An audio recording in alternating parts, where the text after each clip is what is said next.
യേശുക്രിസ്തുവിൻ്റെ അതിപരിശുദ്ധമായ നാമത്തിൽ കൂടി വന്നിരിക്കുന്ന എല്ലാ വിദ്യാർത്ഥിനികൾക്കും യുവജനങ്ങൾക്കും എൻ്റെ സ്നേഹവന്ദനം ഞാൻ അറിയിക്കുകയാണ്.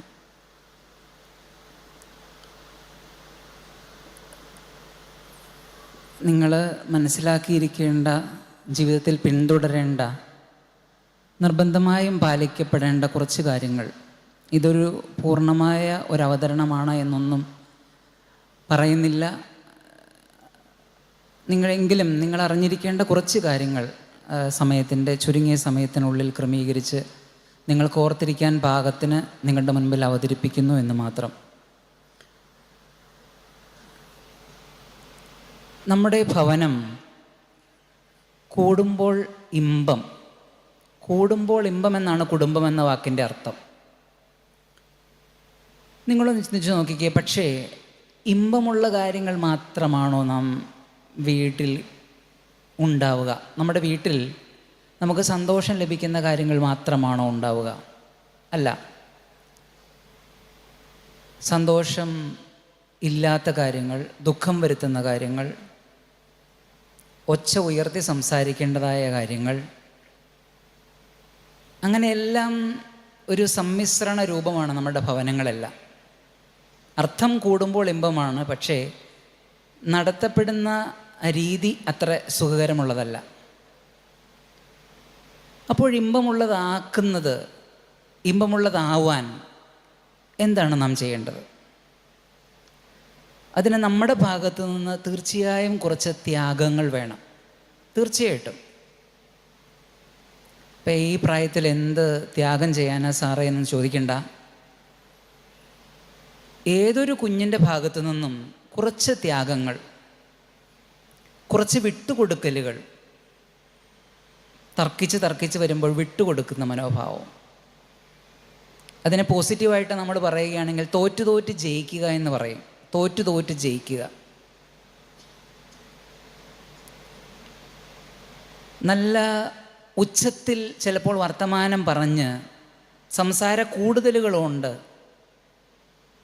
ചിലപ്പോൾ നമ്മുടെ സംസാരം കുറച്ചുകൊണ്ട് നമ്മുടെ ഭവനാന്തരീക്ഷം ഇമ്പമുള്ളതാക്കാം. അങ്ങനെ ചെയ്താൽ എന്താ ഗുണം? ഞാനിവിടെ കാണിക്കുന്നില്ല. ഈ PPTയിൽ ഇംഗ്ലീഷിൽ എഴുതിയിട്ടുണ്ട്. അത് നിങ്ങൾ ഓരോ പോയിൻറ്റ്സും നിങ്ങളൊന്ന് വായിക്കുക. അതിൻ്റെ ഒരു മലയാള സംക്ഷിപ്ത രൂപമാണ് ഞാനീ പറയുന്നത്. നമ്മുടെ കുടുംബാന്തരീക്ഷം ഇമ്പമുള്ളതാക്കാൻ നമ്മൾ ചെയ്യുന്ന, നമ്മുടെ ഭാഗത്തു നിന്ന് നമ്മൾ കൊടുക്കുന്ന ത്യാഗവും ബുദ്ധിമുട്ടുകളും എല്ലാം ചേർന്ന് നമ്മുടെ സ്വഭാവം രൂപപ്പെടും. ഈ നല്ല സ്വഭാവം, അല്ലെങ്കിൽ നന്നായി സംസാരിക്കാനുള്ള കഴിവ്, നന്നായി അവതരിപ്പിക്കപ്പെടാനുള്ള കഴിവ്, പ്രസൻറ്റബിൾ ഫോമിൽ അവതരിപ്പിക്കപ്പെടാനുള്ള കഴിവ് ഒരു ദിവസം കൊണ്ടുണ്ടാവുന്നതല്ല. നിങ്ങൾ ആരും അങ്ങനെ ചിന്തിക്കരുത്. ഇങ്ങനെ നമ്മുടെ വീട് ഫസ്റ്റ് ട്രെയിനിങ് സെൻറ്റർ ആയാൽ അവിടെ നമ്മൾ ക്ഷമ പഠിക്കും, ത്യാഗം പഠിക്കും, വിട്ടുകൊടുക്കാൻ പഠിക്കും, കൂടുതൽ സംസാരിക്കാൻ പഠിക്കും, കുറവ് സംസാരിക്കാൻ പഠിക്കും, സാഹചര്യങ്ങളെ മനസ്സിലാക്കി.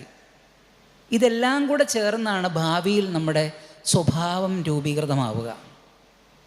പ്രിയപ്പെട്ട ദൈവമക്കളെ, ചെറിയ കാര്യങ്ങൾ കൂട്ടിച്ചേർത്ത് ആണ് നമ്മുടെ സ്വഭാവം രൂപീകരിക്കപ്പെടുക പിന്നീട്.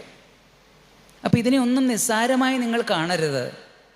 നിങ്ങൾ ചെയ്യുന്ന ഏതൊരു ചെറിയ കാര്യത്തിനും ഭാവിയിൽ വലിയ ഇമ്പാക്റ്റ് ഉണ്ട്. നിങ്ങളത് മനസ്സിലാക്കി വേണം മുമ്പോട്ട് കൊണ്ടുപോകാൻ.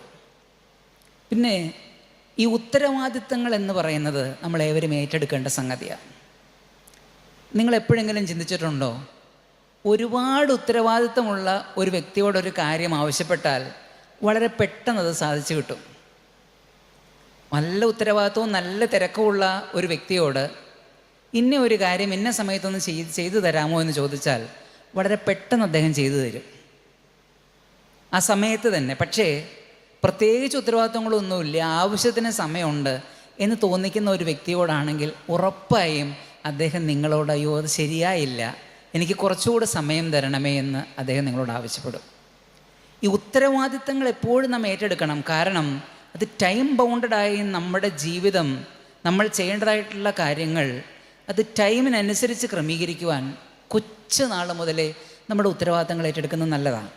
ഇനി അപ്പോൾ ഒന്നാമത്തെ ഒരു കാര്യമെന്ന് പറയുന്നത് ഇങ്ങനെയാണ്. ഇങ്ങനെ 12 കൂട്ടം കാര്യങ്ങൾ ഞാൻ ഈ പ്രസൻറ്റേഷനിൽ ഉൾക്കൊള്ളിച്ചിട്ടുണ്ട്. രണ്ടാമത്തെ കാര്യത്തിലേക്ക് മുൻപ് ഒരു പിക്ചർ ഇവിടെ കാണാം, വളരെ മനോഹരമായൊരു പിക്ചർ.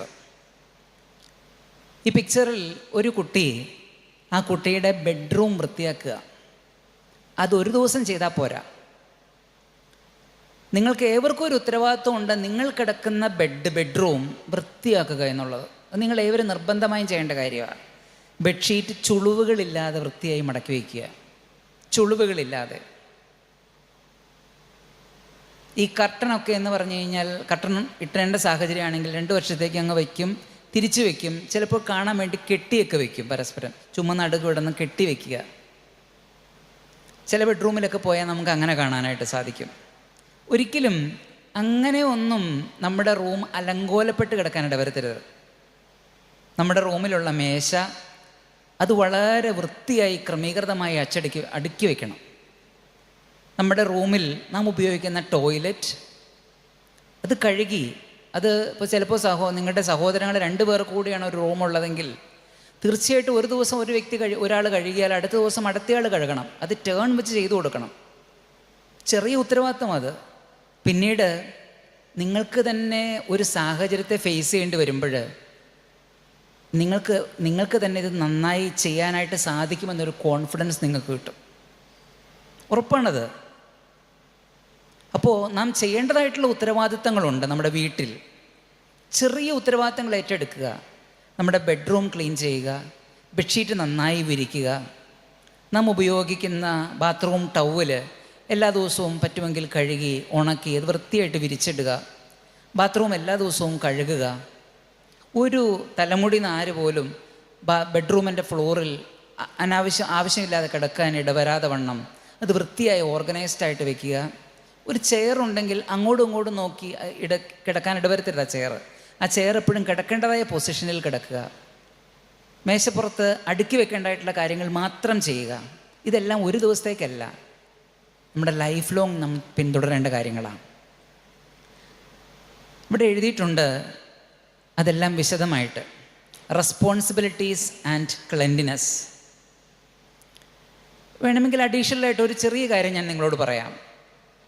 നിങ്ങൾക്ക് ഏവർക്കും ഒരു 4 or 5 ചെടിച്ചട്ടി, ഏതൊരു വീട്ടിലും ഫ്ലാറ്റിൽ ജീവിക്കുന്ന ആൾക്കും എടുക്കാവുന്ന ഒരു കാര്യമാണ്. ഒരു ചെടിച്ചട്ടി മനോഹരമായ പൂ ഉണ്ടാവണം നിർബന്ധമില്ല. ഇലച്ചെടി ആയിക്കോട്ടെ, പൂച്ചെടി ആയിക്കോട്ടെ, ആ ചെടി നിങ്ങളുടേതായി നിങ്ങൾക്കത് വളർത്താം.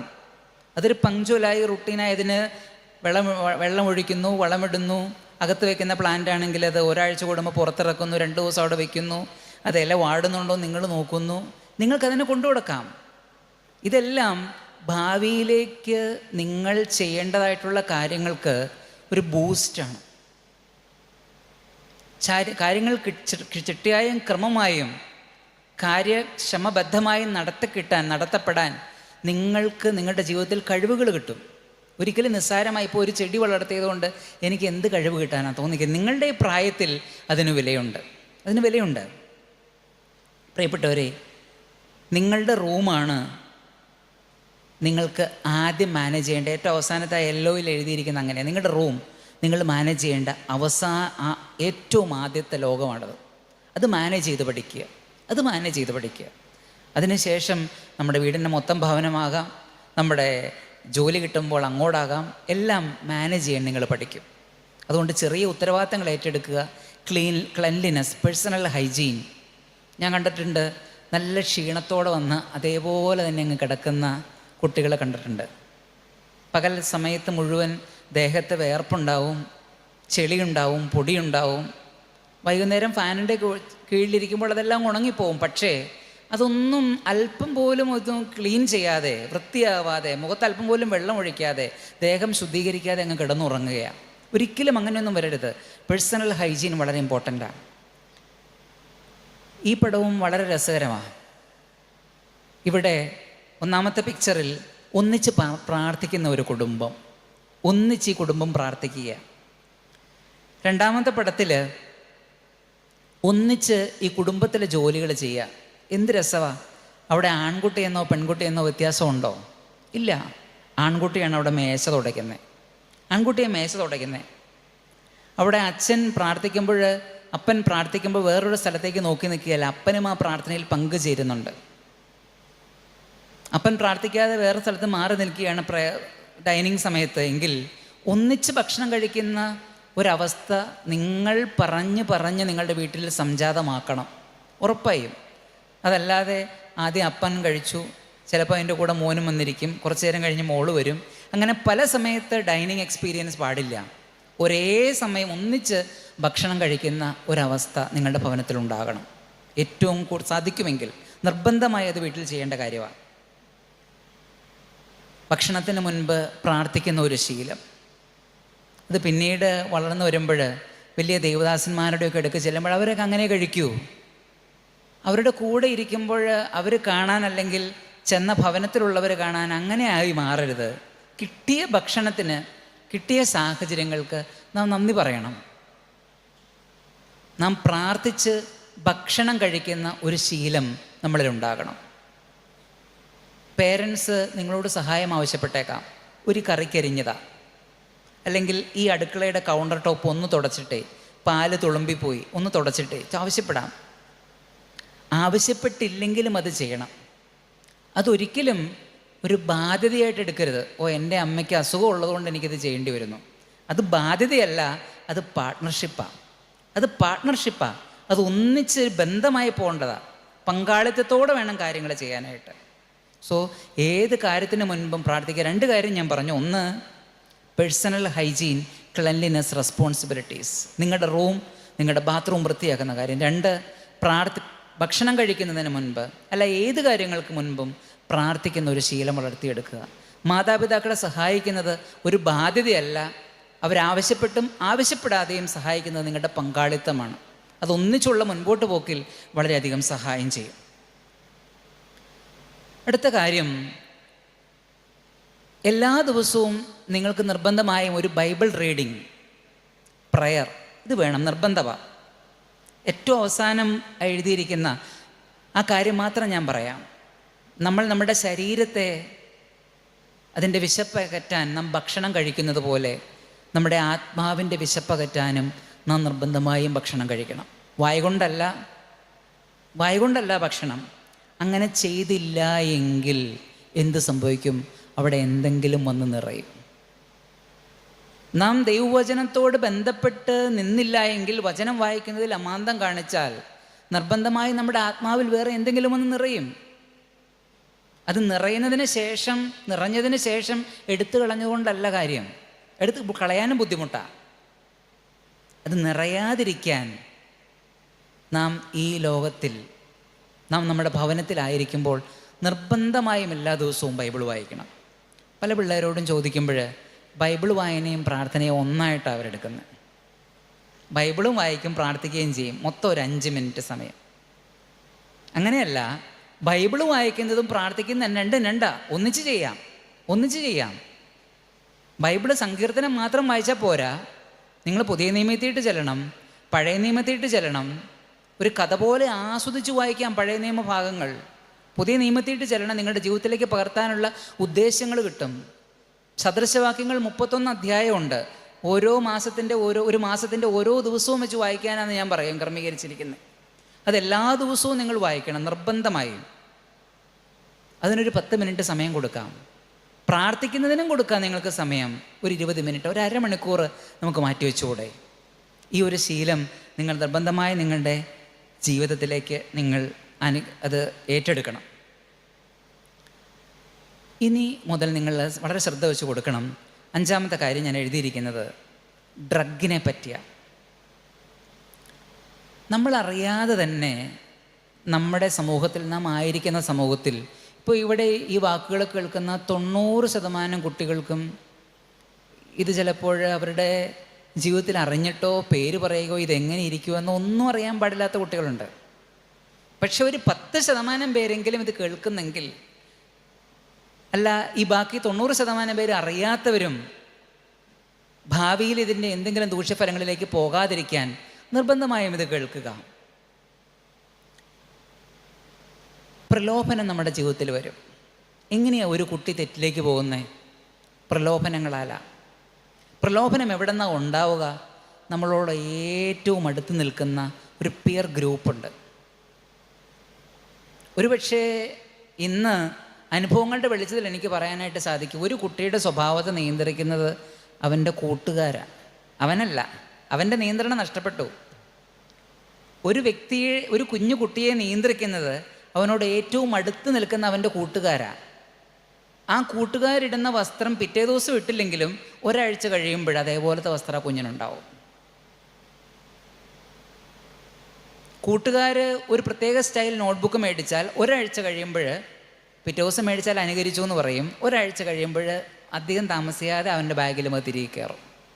കണ്ടുകൊണ്ടിരിക്കുന്നൊരു വസ്തുതയാണ്. സമൂഹത്തെ ആരും അഡ്രസ്സ് ചെയ്യാതെ കാർന്ന് തിന്നുന്ന ഒരു ഭവിഷ്യത്ത്, അത് അനുകരണശീലം. അപ്പോൾ നാം നിർബന്ധമായും തുറന്നു പറയണം, ഈ കൂട്ടുകെട്ട് എന്നിൽ നിന്ന് അകന്നു പോയാലും യാതൊരു കുഴപ്പവുമില്ല എന്ന് നിർബന്ധമായും ആർജവത്വത്തോടെ എഴുന്നേറ്റ് നിന്ന് പറയാനായിട്ട് നമുക്ക് സാധിക്കണം. എന്ത്? ഇല്ല, എൻ്റെ ഈ കൂട്ടുകാരൻ ഒരു ലഹരി ഉപയോഗിക്കുന്നു എന്ന് ബോധ്യപ്പെട്ടാൽ നോ, ഇനി ഞാൻ അദ്ദേഹത്തിൻ്റെ കൂടെ കൂട്ടുകൂടില്ല. ഈ ഒരു കാര്യം വീട്ടിൽ വന്ന് തുറന്ന് പറയാനുള്ളൊരു മനസ്ഥിതി നിങ്ങൾ കാണിക്കണം. കൂട്ടുകാരനെ കുറിച്ച് വീട്ടിലുള്ള അപ്പനും അമ്മയും മോശമായിട്ട് ചിന്തിക്കുമല്ലോ എന്ന് കരുതി അവനെക്കുറിച്ച് പറയാനായിട്ട് വരാതിരുത്. നിർബന്ധമായും പറയണം, എൻ്റെ ഈ കൂട്ടുകാരൻ ലഹരി ഉപയോഗിച്ചു. അത് പറഞ്ഞെങ്കിൽ മാത്രമേ ഒരു ബെറ്റർ അഡ്വൈസ് നിങ്ങളുടെ വീട്ടിൽ നിന്ന് കിട്ടുകയുള്ളൂ. തെറ്റിപ്പോകാൻ ഒരിക്കലും, ജീവിതം ഒന്നല്ലേ ഉള്ളൂ, തെറ്റിപ്പോകാൻ ഒരിക്കലും വിട്ടുകൊടുക്കരുത്.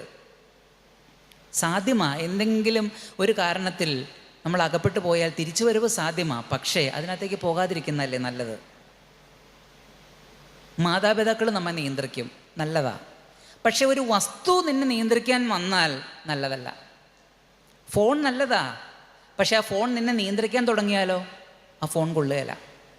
വാട്സപ്പ് നല്ലതാ, വാട്സപ്പ് നിന്നെ നിയന്ത്രിക്കാൻ തുടങ്ങിക്കഴിഞ്ഞാൽ അത് നല്ലതല്ല. മാതാപിതാക്കൾ നിയന്ത്രിച്ചാൽ കുഴപ്പമില്ല, ചേട്ടനോ ചേച്ചിയോ നിയന്ത്രിച്ചാൽ കുഴപ്പമില്ല, അധ്യാപകർ നിയന്ത്രിച്ചാൽ കുഴപ്പമില്ല. ഒരു വസ്തു നിന്നെ നിയന്ത്രിക്കാൻ തുടങ്ങിക്കഴിഞ്ഞാൽ അത് അപകടമാണ്. പ്രിയപ്പെട്ട ദൈവമക്കളെ, ഈ ഒരു മനോഭാവം ലഹരിയോട് നമുക്ക് ഉണ്ടാവണം. അടുത്ത സ്ലൈഡും ലഹരിയെ പറ്റിയാണ്. ലഹരി എങ്ങനെയാണ് ബാധിക്കുന്നത് നമ്മുടെ ശരീരത്തെ? നമുക്ക് ഒരു റിവാർഡ് സിസ്റ്റം ഉണ്ട്. എന്തെങ്കിലും ഒരു നല്ല കാര്യം ചെയ്താൽ നമ്മുടെ ഉള്ളു തന്നെ പറയും, ആത്മസന്തോഷം എന്ന് പറയും, അതിനെ നിർവൃതി എന്നൊക്കെ പറയും. ഇപ്പോൾ ഫോർ എക്സാമ്പിൾ, നല്ലൊരു ഡ്രസ്സ് കിട്ടി എനിക്ക്, ഞാൻ ആഗ്രഹിച്ച ഒരു ഡ്രസ്സ്, ഒരു ഷർട്ടും പാൻറ്റും അല്ല നല്ലൊരു ഷൂ ഞാൻ മേടിച്ചു. എനിക്കൊരു സന്തോഷം കിട്ടുകയല്ലേ? 2-3 കടകൾ അന്വേഷിച്ചിട്ടാണ് ആ ബ്രാൻഡ്, ആ ഷൂസ് കിട്ടിയത്. നല്ല ഷൂസാണ്, സന്തോഷം, ആ ആത്മനിർവൃത്തി കിട്ടി. അപ്പോൾ ആ ആത്മനിർവൃത്തിക്ക് കാരണമായി നമ്മുടെ തലച്ചോറിൽ നിന്ന് പ്രൊഡ്യൂസ് ചെയ്യുന്ന കുറച്ച് കാര്യങ്ങളുണ്ട്. ഡോപ്പമിൻ, സെറോട്ടോണിൻ, ഈ പറയുന്ന ഈ ഹോർമോൺസ് നമ്മുടെ ശരീരത്തിൽ പ്രൊഡ്യൂസ് ചെയ്യുമ്പോൾ അവയാണ് ശരിക്കും നമ്മുടെ റിവാർഡ് സിസ്റ്റം, നമുക്ക് ആത്മസന്തോഷം തരുന്നത്. അപ്പോൾ ലഹരി ഉപയോഗിക്കുമ്പോൾ എന്താ സംഭവിക്കുക? 1 യൂണിറ്റ് ഇത് രണ്ടും പ്രൊഡ്യൂസ് ചെയ്താൽ ലഹരി ഉപയോഗിക്കുമ്പോൾ 100 യൂണിറ്റ് ഇത് പ്രൊഡ്യൂസ് ചെയ്യപ്പെടും. അപ്പം നിങ്ങൾ ശരിക്കും ലഹരി ഉപയോഗിച്ച് കഴിഞ്ഞാൽ നിങ്ങൾ അനുഭവിച്ചു കൊണ്ടിരുന്ന ആത്മനിർവൃത്തിയുടെ 100 ഇരട്ടി നിങ്ങൾ അനുഭവിച്ചു കഴിഞ്ഞു. പിന്നീട് നിങ്ങളുടെ വീടൊന്ന് ഭംഗിയായിട്ട് പെയിൻ്റ് അടിച്ച് കഴിയുമ്പോൾ വീട്ടിൽ അപ്പനും അമ്മയും ചിരിക്കും, നിങ്ങൾ ചിരിക്കുമോ? ഇല്ല. കാരണം നിങ്ങൾ ലഹരി ഉപയോഗിച്ച് കിട്ടിയ 100 മടങ്ങ് സന്തോഷത്തിനേക്കാൾ കൂടുതൽ 101 മടങ്ങ് ആയാലേ നിങ്ങൾക്ക് സന്തോഷം വരികയുള്ളൂ. നിങ്ങൾ ക്രമേണ അന്തർമുഖൻ അല്ലെങ്കിൽ അന്തർമുഖി എന്ന് പറയുന്ന പേര് സ്വീകരിച്ചുകൊണ്ട് റൂമിലേക്ക് തള്ളപ്പെടും. പുറത്ത് വരാൻ നിങ്ങൾ ഇഷ്ടപ്പെടുകയില്ല. കാരണം മറ്റുള്ളവർ സന്തോഷിക്കുന്ന ചെറിയ സന്തോഷങ്ങൾ നിങ്ങൾക്ക് സന്തോഷിക്കാൻ സാധിക്കുകയില്ല. കാരണം നിങ്ങളുടെ ബ്രെയിൻ അങ്ങനെ സ്ട്രക്ചർഡായി മാറി. ചെറിയ സന്തോഷങ്ങൾ നിങ്ങൾക്ക് സന്തോഷങ്ങളല്ല. അതുകൊണ്ട് ഇത് ക്രമേണ ശരീരങ്ങൾക്ക്, മെമ്മറി, പഠനത്തിനെല്ലാം സ്വാധീനിക്കപ്പെടും. അതുകൊണ്ട് ഒരിക്കലും ലഹരിയിലേക്ക് പോകാൻ നമുക്ക് പാടില്ല. ഇനിയും നമ്മൾ കേൾക്കുന്ന ഒരു വാക്കാണ് രാസലഹരി. അവിടെ പ്രത്യേകത എന്താ? സാധാരണ ലഹരിയുടെക്കാളും 50-100 മടങ്ങ് കൂടുതലാണ് ഈ വസ്തുക്കളുടെ എല്ലാം പ്രതികരണം എന്നുള്ളത്. എക്സ്ട്രീംലി ഇതിൻ്റെ കോമ്പോസിഷൻ അതുണ്ടാക്കുന്നവർക്കും അറിയാൻ പാടില്ല, ഉപയോഗിക്കുന്നവർക്കും അറിയാൻ പാടില്ല. ലൈഫ് ത്രെട്ടനിങ്, ജീവിതമേ ഹോമിക്കപ്പെടും. അതുകൊണ്ട് ഒരിക്കലും ലഹരിയോട് നാം ഒരു നിർബാധം നാം എന്ത് ചെയ്യണം? ഒരു അടിയറവ് പറയണം. അത് ഉപയോഗിക്കുന്ന വ്യക്തികളിൽ നിന്ന് ഫേമായിട്ട് സ്റ്റാൻഡ് ഫേം എഴുന്നേറ്റ് എന്ന് പറയണം, എനിക്ക് നിങ്ങളുമായിട്ടൊരു പങ്കാളിത്തമില്ല. ഇതിനെല്ലാം ഒരു ഉപാധി എന്ന് പറയുന്നത് വീട്ടിൽ നല്ല സംസാരിക്കുന്ന ഒരു അന്തരീക്ഷം ഉണ്ടാക്കിയെടുക്കുക മാതാപിതാക്കളുമായി. പ്രിയപ്പെട്ട കുഞ്ഞുങ്ങളെ, ഇത് നമ്മുടെ വീട്ടിൽ ആരെങ്കിലും നിങ്ങളുടെ സ്കൂളിൽ ആരെങ്കിലും ഇത് ഉപയോഗിക്കുന്നുണ്ടെങ്കിൽ രക്ഷിതാക്കളോടോ അല്ലെങ്കിൽ അധ്യാപകരോടോ നിങ്ങൾക്ക് തുറന്നു പറയാം. ഒരിക്കലും അവരുമായി ഒരു ചെങ്ങാത്തം, ഒരു കോംപ്രമൈസിന് നിങ്ങൾ ഒരിക്കലും പോകരുത്. എൻ്റെ ജീവിതമോ അല്ലെങ്കിൽ എൻ്റെ നിലനിൽപ്പോ ബാധിക്കപ്പെടുമെന്നുള്ളൂ കരുതി നിങ്ങൾ ഒരിക്കലും അങ്ങനെ മുതിരരുത്. നിങ്ങൾ തുറന്നു പറയണം. അടുത്ത ഒരു ടോപ്പിക്കാണ് ക്രഷസ് ആൻഡ് ഇൻഫാച്വേഷൻ. രണ്ടും നൈമിഷികമാണ്. രണ്ടിനും വലിയ വിലയൊന്നും കൊടുക്കേണ്ട കാര്യമില്ല. വേദോസ്തത്തിലൊരു വാക്യമുണ്ട്, സദൃശവാക്യങ്ങളുടെ പുസ്തകം 4-ാം അധ്യായത്തിൻ്റെ 23-ാമത്തെ വാക്യത്തിൽ എഴുതി വച്ചിരിക്കുക, guard your heart for everything you do flows from it. മലയാളത്തിലൊന്ന് വായിക്കാവോ? സദൃശവാക്യങ്ങൾ 4-ാം അധ്യായത്തിൻ്റെ 23-ാമത്തെ വാക്യം. സകല ജാഗ്രതയോടും കൂടെ നിന്റെ ഹൃദയത്തെ കാത്തുകൊള്ളുക. സകല ജാഗ്രതയോടും കൂടെ നിനക്ക് എന്തെല്ലാം രീതിയിൽ ഒരുങ്ങാവോ നിന്റെ ഹൃദയത്തെ നീ കാക്കണം. ജീവന്റെ ഉത്ഭവം. 119-ാം സങ്കീർത്തനത്തിൽ ഇതിന് ശേഷം നിങ്ങൾ കാണാൻ പോകുന്ന വീഡിയോയിൽ ഒരു വാക്യം അവിടെ പറയുന്നതായിട്ട് ഉൾക്കൊള്ളിച്ചിട്ടുണ്ട്. അവിടെ ഒരു വാക്യം ഇങ്ങനെയാ, ബാലൻ തൻ്റെ നടപ്പിനെ നിർമ്മലമാക്കുന്നത് എങ്ങനെ? ചോദ്യമാത്. എന്തുകൊണ്ടാണ് ചോദ്യം ചോദിച്ചേ? നൈർമല്യം നഷ്ടപ്പെട്ടു പോകാം. ബാലൻ്റെ നടപ്പിൻ്റെ നൈർമല്യം നഷ്ടപ്പെട്ടു പോകാൻ സാധ്യതയുള്ളത് കൊണ്ടല്ലേ ആ ചോദ്യത്തിന് പ്രസക്തി. ബാലൻ തൻ്റെ നടപ്പിനെ നിർമ്മലമാക്കുന്നത് എങ്ങനെ? ആരാ നിർമ്മലമാക്കുന്നത്? വേറെ വല്ലൊരു നിർമ്മലമാക്കി തന്നെയാണോ? അല്ല, അവൻ തന്നെയാണ് നിർമ്മലമാക്കണത്. ഇനി ഇപ്പം പറഞ്ഞ വാക്യം കൂടെ ചേർത്ത് വായിക്കുക, സകല ജാഗ്രതയോട് നിൻ്റെ ഹൃദയത്തെ കാത്തുകൊള്ളുക. ടൂറ് പോകുമ്പോൾ കൂടെ ചേർന്നിരിക്കാൻ ഒരു ആൺകുട്ടി ഇല്ല എങ്കിൽ പെൺകുട്ടികൾക്ക് ബുദ്ധിമുട്ടാണ്. ടൂറ് പോകുമ്പോൾ കൂടെ ചേർന്നിരിക്കാൻ ഒരു പെൺകുട്ടി ഇല്ലെങ്കിൽ ആൺകുട്ടികൾക്കൊരു കുറച്ചില്ല എന്തോ പോലെ. അവിടെ സ്ട്രിക്റ്റായിട്ട് എഴുന്നേറ്റെന്ന് പറയാൻ സാധിക്കണം, ഓ എന്നെ ഇതിന് കിട്ടുകയില്ല എന്ന് പറയാനായിട്ട് സാധിക്കണം. അങ്ങനൊരു ബന്ധം വേണ്ട.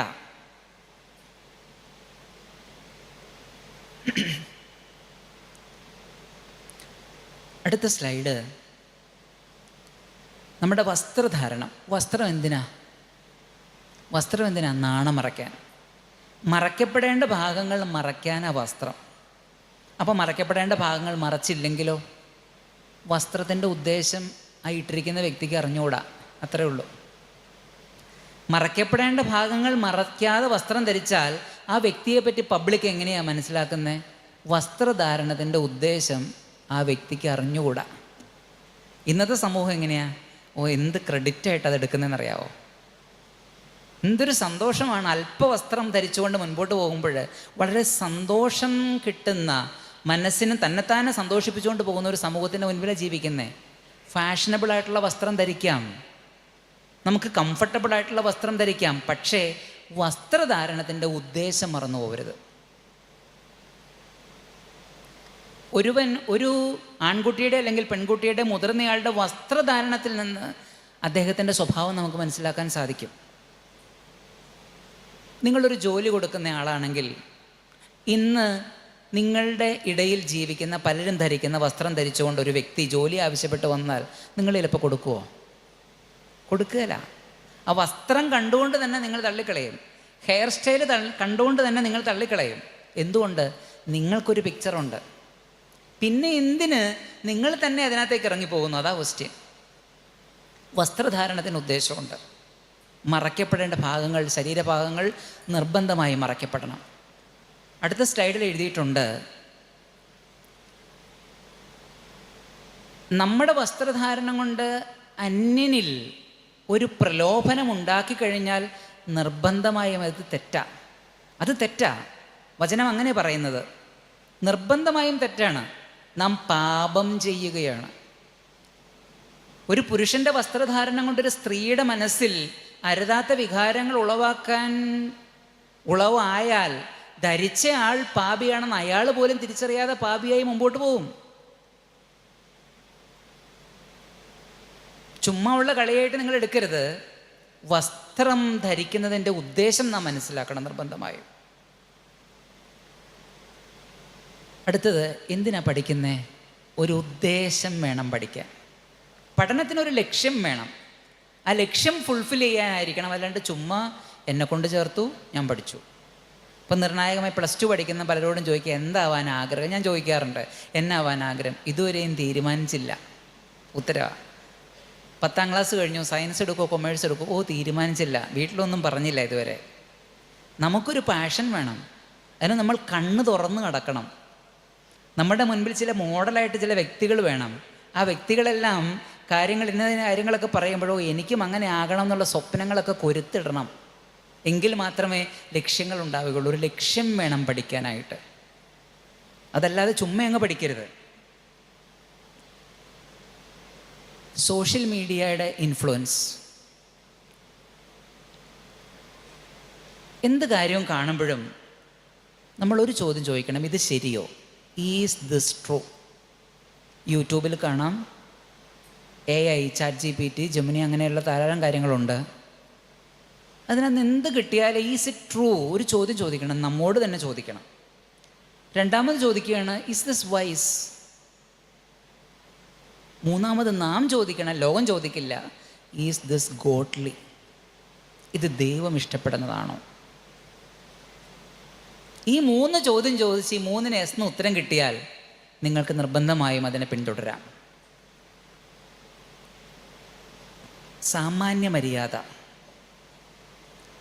എന്താണ് സാമാന്യ മര്യാദ? വീട്ടിൽ പെരുമാറണം, പബ്ലിക്കായിട്ട് പെരുമാറണം, ഏറ്റവും അടുത്ത ഗ്രൂപ്പിൽ പെരുമാറണം.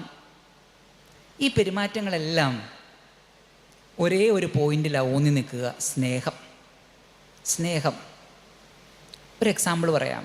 എല്ലാവരോടും നമുക്ക് സ്നേഹം വേണം, സഹജീവികളോട് സ്നേഹം വേണം, കരുണ വേണം. ഞാൻ ഇന്നലെ ഇപ്പോൾ ഇവിടെ നിന്ന് ചിന്തിച്ചൊരു ചോദ്യമാണ്. ഒരാളുടെ മുഖം എൻ്റെ ഓർമ്മയിൽ വന്നു. തിരുവനന്തപുരത്ത് ഇലക്ഷൻ ഡ്യൂട്ടി ചെയ്തുകൊണ്ടിരുന്നപ്പോഴേ ഞാൻ എൻ്റെ കസേരയിലിരിക്കുക, നല്ല ഉഷ്ണം. ഒരു പ്രായമായ വിദ്യാഭ്യാസമൊന്നും ഇല്ലാത്ത ഒരമ്മച്ചി അവിടെ കയറി വന്നു. ഞാൻ ആ കസേരയിൽ നിന്ന് എഴുന്നേറ്റു. കൂടെ ആളുണ്ട് എങ്കിലും ഞാനും കൂടെ ചെന്നു സഹായിക്കാൻ. പറഞ്ഞു കൊടുത്തു, അദ്ദേഹം കയറ്റിവിട്ടു. അപ്പോഴെൻ്റെ കൂടെ ഇരുന്ന നിയോഗിക്കപ്പെട്ട ഒരാൾ, ഇങ്ങ് വാ ഇങ്ങ് വാ ഇങ്ങ് വാ ഓടി വാ എന്ന് പറഞ്ഞു. പക്ഷെ ഞാൻ ചെയ്തത് വേറെ രീതിയിലാണ്. കുറച്ച് കഴിഞ്ഞപ്പോൾ പ്രായമുള്ള ഒരു വ്യക്തി, സമൂഹത്തിൽ ആദരിക്കപ്പെടേണ്ട ഒരു വ്യക്തി കടന്നു വന്നു. അപ്പോൾ അന്നേരം ഇങ്ങ് വാ എന്ന് ആദ്യം പറഞ്ഞ വ്യക്തി എഴുന്നേറ്റ് നിന്നിട്ടോടി വളരെ ആദരപൂർവ്വം സ്വീകരിച്ച് വോട്ട് ചെയ്യിപ്പിക്കുന്നു. അങ്ങനെ ആയിക്കൂടാ, അങ്ങനെ ആയിക്കൂടാ. ഏതൊരു വ്യക്തിയോടും സ്നേഹവും സഹാനുഭൂതിയും നമുക്ക് വേണം. ഈ സ്നേഹവും സഹാനുഭൂതിയും എല്ലാം ഉണ്ടെങ്കിൽ സാമാന്യ മര്യാദ തന്നെ വന്നുകൊള്ളും. ഇനി കുഞ്ഞുങ്ങൾക്കുള്ള ഒരു വലിയ സംശയമാണ്, എങ്ങനെയാണ് എൻ്റെ പാപം മോചിച്ചു എന്ന് ഞാൻ മനസ്സിലാക്കുക? നാം ഒരു പാപം ചെയ്യുമ്പോൾ സംഭവിക്കുന്നത് 3 കാര്യങ്ങളാണ്. ഒന്ന്, ദൈവത്തിൻ്റെ ഹൃദയം വേദനിക്കും. ദൈവത്തിൻ്റെ ഹൃദയത്തിൽ ഒരു മുറിവുണ്ടാവും. ചെയ്ത പാപത്തിന് ഒരു ശിക്ഷയുണ്ട്. രണ്ടാമത്തെ കാര്യം. 3, ആ ചെയ്ത പാപം വീണ്ടും വീണ്ടും ആവർത്തിക്കാനുള്ളൊരു ടെൻഡൻസി കിടക്കും. 3 കാര്യങ്ങൾ മറന്നു പോരുത്. 1, ദൈവത്തിൻ്റെ ഹൃദയത്തിൽ ഒരു മുറിപ്പാടുണ്ടാവും. 2, ചെയ്ത പാപത്തിന് ശിക്ഷയുണ്ട്. 3, ഈ ചെയ്ത പാപം വീണ്ടും ആവർത്തിക്കാനുള്ള ടെൻഡൻസി, മധുരം അവിടെയുണ്ട്. എപ്പോഴാ ചെയ്ത പാപം ക്ഷമിച്ചു എന്ന് ബോധ്യപ്പെടുക? ഇത് 3ഉം നമ്മളിൽ നിന്ന് മാറണം. നാം ഒറ്റയ്ക്കിരുന്ന് വചനം കേട്ട് വേദപുസ്തകം ധ്യാനിച്ച് വായിച്ച് അനുതാപത്തോടു കൂടി കർത്താവിൻ്റെ സന്നിധിയിലിരിക്കുമ്പോൾ, ആ അനുതാപം ദൈവസന്നിധിയിൽ സ്വീകാര്യമാകുമ്പോൾ ദൈവത്തിൻ്റെ ഹൃദയത്തിലെ മുറിവുണങ്ങും, ശിക്ഷാവിധി മാറും. ഇനി പാപം ചെയ്യില്ല എന്നുള്ളൊരു തീരുമാനം എൻ്റെ ഹൃദയത്തിൽ വരും. ഇത് 3ഉം കിട്ടിയാൽ നിങ്ങൾക്ക് ഉറപ്പിക്കാം, എൻ്റെ പാപം ക്ഷമിക്കപ്പെട്ടു. പാപത്തിന് മേൽ ജയം കിട്ടണം. അതല്ലാതെ മർമ്മം മനസ്സിലാക്കാതെ മുമ്പോട്ട് പോകരുത്. നാം ഒരു പാപം ക്ഷമിക്കപ്പെട്ടു എന്ന് എനിക്ക് എങ്ങനെയാണ് മനസ്സിലാക്കുക? കർത്താവ് ദൈവത്തിൻ്റെ ഹൃദയത്തിൽ ഉണ്ടാക്കിയ മുറിവുണങ്ങും, അതിൽ കിട്ടേണ്ട ശിക്ഷ മാറും. 2, 3, ഇനി ആ പാപം ചെയ്യില്ല എന്നുള്ളൊരു ഉറപ്പ് എൻ്റെ ജീവിതത്തിൽ വരും. ഏറ്റവും അവസാനം നാം എങ്ങനെയാണ് പ്രാർത്ഥിക്കുക? പ്രാർത്ഥിക്കുന്നത്, പിതാവാം ദൈവത്തോടാ. പിതാവാം ദൈവത്തോടാ. ആര് മൂലമാണ് പ്രാർത്ഥിക്കുക? യേശു ക്രിസ്തു മൂലം. കാരണം ക്രിസ്തു എനിക്കും നിങ്ങൾക്കും വേണ്ടി കാൽവരി ക്രൂശിൽ ബലിയായതുകൊണ്ടാണ് ഞാൻ പ്രാർത്ഥിക്കാനുള്ള യോഗ്യത ഉള്ളവനായി മാറിയത്. ആ യോഗ്യത ഉൾക്കൊള്ളുകൊണ്ട് ഞാൻ പ്രാർത്ഥിക്കുകയാണ്. കർത്താവിൻ്റെ ഹിതത്തിന് കീഴടങ്ങി. അതിനാണ് പരിശുദ്ധാത്മാവിൽ പ്രാർത്ഥിക്കുക എന്ന് പറയുന്നത്. പിതാവാം ദൈവത്തോട് പ്രാർത്ഥിക്കുന്നത്. അതുകൊണ്ട് പ്രാർത്ഥന ആരംഭിക്കുന്നത് ദൈവത്തോടാണ്. നല്ല ദൈവമേ, പ്രാർത്ഥിക്കുന്നത് പരിശുദ്ധാത്മാവിലാണ് പ്രാർത്ഥിക്കുക, ദൈവത്തിൻ്റെ ഹിതത്തിന് കീഴടങ്ങി. ഏറ്റവും അവസാനം പ്രാർത്ഥിക്കുന്നത് യേശുക്രിസ്തു മൂലം പ്രാർത്ഥിക്കുന്നു, കൃപയോടെ കേൾക്കണം. അങ്ങനെ പ്രാർത്ഥിച്ച് അവസാനിപ്പിക്കണം. പ്രിയപ്പെട്ട ദൈവമക്കളെ, ഇത് പൂർണ്ണമായ ഒരു വിവരണമല്ല. നിങ്ങൾക്ക് ആവശ്യമുണ്ടെങ്കിൽ ഇതെല്ലാം സപ്ലൈ ചെയ്യാം. ഇതെല്ലാം നിങ്ങൾക്ക് ആവശ്യപ്പെടുന്ന പക്ഷം നിങ്ങൾക്ക് തന്നെ PPT തന്നേക്കാം. ഇനി നമ്മളൊരു വീഡിയോ കാണുകയാണ്. ആ വീഡിയോയിൽ രക്ഷിക്കപ്പെട്ട ഒരു ആൺകുട്ടിയും പെൺകുട്ടിയും എങ്ങനെയാണ് സാഹചര്യങ്ങളുടെ സമ്മർദ്ദത്തിലും വചനം കേട്ടതിൻ്റെ പിൻബലത്തിൽ വചനം അവരുടെ ഉള്ളിൽ ഉരുവിട്ടുകൊണ്ട് ജീവിക്കുന്നതെന്ന് നമുക്കൊന്ന് കാണാം. ദൈവത്തിന് സ്തോത്രം. പ്രിയപ്പെട്ട കുട്ടികളെ,